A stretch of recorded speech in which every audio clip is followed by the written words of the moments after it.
자, 그저께 삼척 건덕에서요, 한 도로에서 화물 차량에 남편 되는 광모 씨 47, 부인 되는 김모 씨 48, 두 사람이 나란히 앉아서 숨져 있었대요. 부인이 암투병을 하고 그러다 보니 없는 집에 생활고가 심했고, 그래서 이 고통을 주변에 남편 되는 사람이 자주 이야기했고, 남편이 자살 통보를 친구한테 했더래요. 그래서 친구가 경찰에 신고해서 경찰이 위치 추적을 해서 차를 찾으니까 이미 두 사람이 번개탄을 피워놓고 숨졌다고 합니다. 같은 날요, 참 공교롭게도 비슷한 시간에 삼척의 또 한 음식점에서 주인이 지금 신변을 비관해서 엄독 자살을 했대요. 주인 이분도 47이라는 거예요.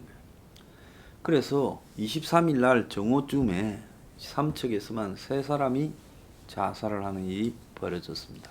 하고 싶은 이야기는 지금 바닥부터 매우 빠른 속도로 무너져 간다는 거예요. 그 속에서 그 고통을 이기지 못하는 사람이나 출구가 없는 사람들의 자살이 시작되고 있습니다. 제가 굉장히 많은 자살자가 늘어날 거다. 그래서 정부가 해야 될 일은 재난지원금을 저렇게 뿌리는 게 아니라 이런 사람들을 찾아내고 그걸 막아주는 역할이 저 국가의 존재 이유고 정부의 역할이라고 수도 없이 이야기했는데, 대통령이란 자는 북한에만 꽂혀 있어요. 자, 오늘 한 신문을 보면 추석 대목인데 손님보다 상인이 더 많다. 재래시장의 대목장의 풍경이 싹 사라졌다는 거예요. 5만 명이 찾던 광주 말바우 시장에 방문객이나 매출이 3분의 1 수준이라는 거예요. 사람이 없다는 시장이에요. 이 시장에 점포만 661개가 있고 명절 때는 5만 명이 찾는데 이제는 2만 명이 찾고 있다는 겁니다. 그래서 하루 매상이 한 30억이 넘었는데 10억도 안 된다는 거예요. 그래서 한강 이남의 최대 규모 전통시장인 대구 서문시장에도요, 명절 대목인데 그럴 때는 평일에도 사람이 북적북적 했는데 장보러 오는 사람이 하나도 없다라는 겁니다. 인천의 제일 큰 시장 모래내 시장에 손님들이 찾기 어렵다는 거예요. 그래서 전국 곳곳에 전통 재래시장에 손님이 하나도 없다. 그러면 거기만 없느냐? 지금 명동에 눈물이라는 기사도 났어요. 내가 알고 있던 서울 명동이 아니었다. 코로나 여파로 외국인이 사라진 지 몇 달이 지났는데 그래도 버텨냈던 명동인데 이제는 달랐다. 5집 걸러 한 집꼴로 문이 닫혀있고 공실이 된 가게에는 임대 문이 현수막만 나부끼고 있었다. 충무로에 근무하며 이 언론사가 충무로에 있어요. 평일 점심 수도 없이 명동 거리를 걸었지만 이렇게 많은 임대문이 현수막을 본 적이 없다. 살아남은 곳은 대부분 대기업이 운영하는 거고 어떤 가게는 전화하면 직원이 달려오겠다 안내문만 붙여놓고 불을 끄는 거예요. 재택 근무가 확산됐기 때문인지 점심 먹으러 오는 직장인도 없더라는 겁니다. 예약 안 하고 그냥 오도 된다고 명동의 식당 주인도 이제 그렇게 말을 하더라는 겁니다. 그래서 이 명동조차도 지금 텅 비어 버렸다는 겁니다. 자, 그러면 기업은 지금 멀쩡하냐? 그것도 아니에요. 기업 10곳 중 2곳이 지금 좀비 기업이라는 겁니다. 3년 연속 벌어서 이자도 못 갚아서 퇴출 위기에 놓인 이런 걸 한계 기업, 좀비 기업이라고 하는데 10곳 중에 2곳이 지금 이런 기업이라는 겁니다. 이 좀비 기업이 올해는 21.4%가 됐다는 거예요. 작년보다 6.6%가 늘어났다는 겁니다. 그래서 지금 이 10개 중에 기업이 2개가 만약에 문을 닫는다 해도 이 여파가 엄청날 겁니다. 그래서 5개 있으면 그 중에 1개 기업이 지금 이자도 못 낸다는 거죠. 이런 기업들은 대부분 이 부도 위험이 임박했다라고 봐야 되겠죠. 만약에 이 1개 기업들이 앞으로 6개월을 버티겠습니까? 저는 못 버틸 거라고 보고요. 앞으로 6개월 안에 대한민국 기업들 중에 한 20%가 문을 닫는다고 생각을 해보십시오. 어떤 일이 벌어지겠나. 아마 금융기관들은 이제 대출을 굉장히 빌려주면 위험하기 때문에 꽉 쪼을 거예요. 이제 돈 안 빌려줄 겁니다.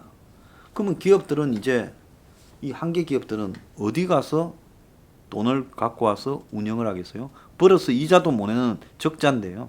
오늘 한국은행이 실물 경제가 중병 상태다.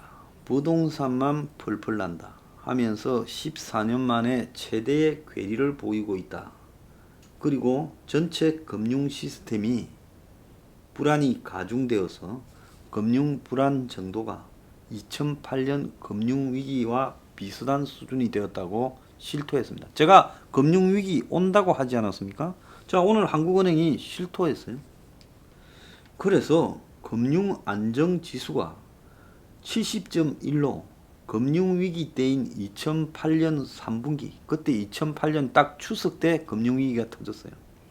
그때와 72.3%, 그러니까 그때와 비슷해지고 있다는, 작년 연말 대비 6%가 더 상승했다. 위기가 점점 다가오고 있다는 겁니다.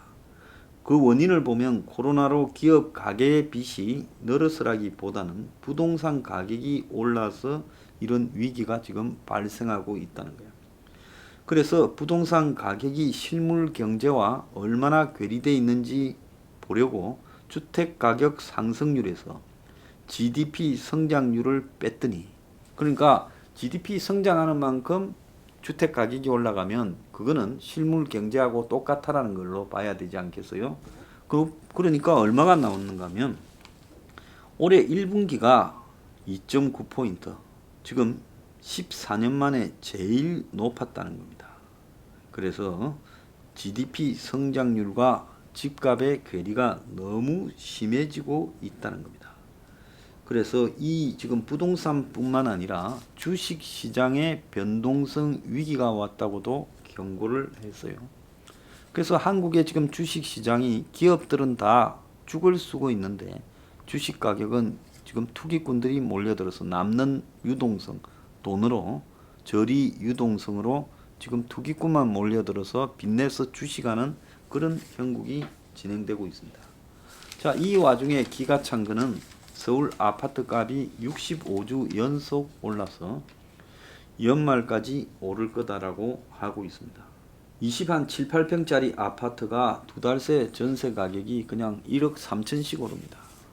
그래서 이제 이렇게 되면 지금 한번 보세요. 서민의 삶이 무너지는데 그 서민이라고 할 수 있는 사람 중에 다수가 월세나 전세 사는데 전세 가격은 폭등하고 전세는 사라지고 월세가 올라가고 있어요. 그러면 이 사람들은 옛날에 내지 않던 일종의 새로운 세금을, 집세를 내야 되는 거예요.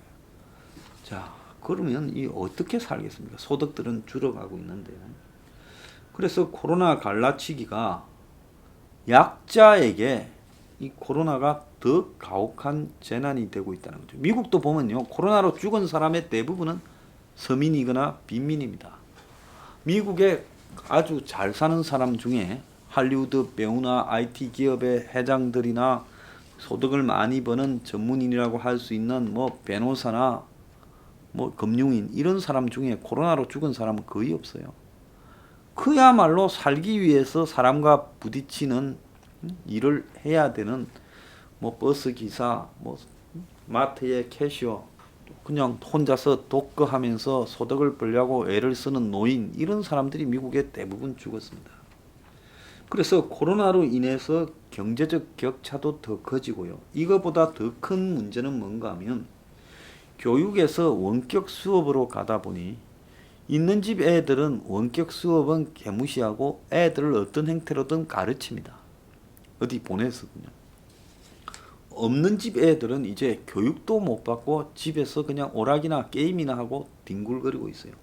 방치된 아이들은 앞으로 이 삶의 기회에서도 더 뒤처질 거예요. 자, 자영업자는 이 코로나로 거의 다 이 코로나 터널을 통과하지 못하고 다 지금 나자빠질 겁니다. 그래서 돈은 정부가 코로나라고 엄청 풀었는데 이 돈은 누구한테 갑니까? 은행에서 돈을 땡겨오는 것도 능력과 기술이죠. 그래서 있는 사람들한테 가서 정시나 부동산에 투기되어서 그들은 더 버는 겁니다.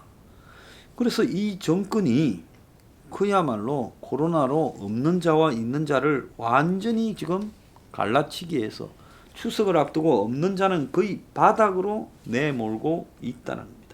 지금 8월 들어서 접수된 개인 파산 신청이 33,005건데 작년보다 7%가 늘었다는 겁니다. 8월 달보다. 법인 파산 건수는 711건으로 법원이 통계 집계를 시작한 이후 최고로 많아졌다는 겁니다.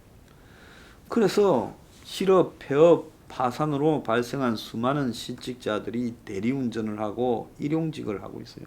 식당의 주인이 택배 뛰고 있어요. 유명 냉면집의 주인이 그러고 있다는 이야기도 들립니다. 그러면 이제 젊은 애들이 직장에 취직하려는데 아예 취직 다 포기하고 나자빠졌어요. 뽑아야 가지요. 그래서 8월 취업자가 27만 4천 명이 죽었다는 겁니다. 구직 담념자가 역대 최고라는 겁니다. 은행들조차도 지금 사정이 안 좋으니까 점포를요 다음 달에 40개를 없앤대요. 은행 점포도요. 그래서 우리은행이 20개를 없애고 신한은행이 10개를 없앤다. 정부에서 문 닫지 말아도 은행이 죽을 지경이다. 해서 지금 점포 폐쇄를 하고 있다는 겁니다. 그래서 이제 앞으로 은행 점포도 찾아보기가 어려워지고 있다. 제가 하고 싶은 거는요, 이 코로나 보릿고개를 넘기지 못하는 국민들이 늘어날 겁니다. 그리고 정부가 주는 저런 재난지원금이 이 보릿고개에 저런 식으로 아무 의미가 없어요. 저거 받아도 망할 사람 다 망합니다. 그리고 앞으로는 감당이 불가능할 정도로 많은 사람들이 자살을 하고 길거리로 나앉게 될 겁니다. 이 어려운 와중에요, 최고의 지금 부동산 폭등으로 주거만저도 흔들리고 있어요. 경기가 좋아서 수입이 좋은데 부동산이 오르고 월세나 전세가 오르면 그래도 밑에도 따뜻하니까 이해라도 가지만은 최악의 상황에서 주거가 최악이 돼가고 있어요. 자, 일자리는 다 사라져버리고 있습니다. 기업들이 지금 5개 중에 하나가 문을 곧 닫지 않으면 버티는 게 그냥 형식적인 거예요. 자, 그래서 국민들이 자살을 택하고 유명 거리가 다 황폐해졌습니다. 추석을 앞두고 경기도 사라졌어요. 자, 여러분 이거를 어떻게 해야 될 것인가? 자, 얼마나 더 눈앞에서 진짜 재앙적 상황이, 재난적 상황이 보여야 정신을 차릴 것인가? 저는 이 정권이 그걸 느꼈다 싶을 때는 늦었을 거라고 보고 있습니다.